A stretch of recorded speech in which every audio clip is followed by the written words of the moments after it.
Hello बच्चों, आज हम बात करते हैं कुछ क्वेश्चंस की जो कि आउट ऑफ द एनसीईआरटी पूछे गए हैं। यानी हम कह सकते हैं इन क्वेश्चंस के आंसर जो है डायरेक्टली एनसीईआरटी में प्रेजेंट नहीं है, बट ये क्वेश्चन जो है कॉन्सेप्ट बेस्ड है। अगर आपको कॉन्सेप्ट पता है तब आप इन क्वेश्चंस को सॉल्व कर सकते हैं। चलिए क्वेश्चन देखते हैं। क्वेश्चन है, twins are born to a family that live next door to you. The twins are boy and a girl, which of the following must be true. Options दिए गए हैं। They were conceived through IVF, they have 75% identical genetical content, they are monozygotic twins, they are fraternal twins. इस question को discuss करते हैं।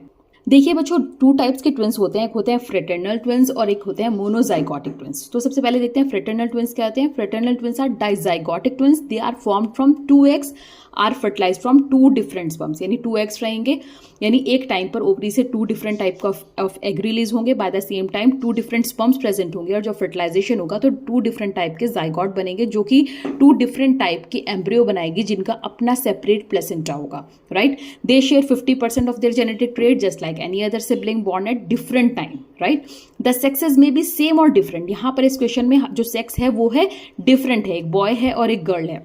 The blood type मे और may not be the same. इनके blood type same भी हो सकते हैं और डिफरेंट भी हो सकते हैं। They are dichorionic and diamniotic. ये इनका सेपरेट प्लेसेंटा होता है और इनकी अपनी ओन इंडिविजुअल ब्लड सप्लाई होती है और अपना एमनियोटिक फ्लूइड होता है, सेपरेट एमनियोटिक फ्लूइड होता है। अब बात करते हैं आइडेंटिकल ट्विन्स के। आइडेंटिकल ट्विन्स जो होते हैं वो मोनोजाइगोटिक होते हैं, यानी एक जो जाइगोट होगा उसके स्प्लिट होने से 2 different टाइप के एम्ब्रियोज बनेंगे। राइट, तो वहां पर क्या होगा, सेक्स जो होगा सेम होगा और ये 100% उनका जो जेनेटिक मेकअप होगा वो सेम रहेगा। राइट, तो अब क्वेश्चन के ऑप्शंस देखते हैं। तो पहला जो ऑप्शन है वो तो एक गेस है कि आईवीएफ के थ्रू हो सकते हैं। राइट, तो ये तो करेक्ट नहीं होगा।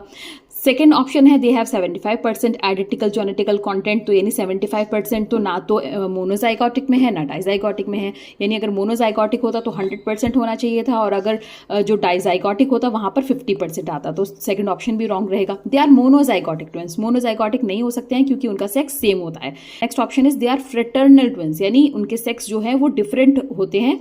तो हम इसका करेक्ट आंसर ऑप्ट करेंगे option 4, they are fraternal twins. I hope you get the answer. इस तरीके से आप एनसीईआरटी को थरोली प्रैक्टिस कीजिए, कॉन्सेप्ट बेस्ड स्टडी कीजिए। यानी कुछ क्वेश्चंस डायरेक्ट भी आते हैं, कुछ आउट ऑफ द एनसीईआरटी हम कह सकते हैं, but they are concept based, concept से रिलेटेड होते हैं। तो एनसीईआरटी को थरोली प्रैक्टिस कीजिए और नीट बायोलॉजी की प्रिपरेशन करने के लिए फॉलो कर लीजिए। All the very best.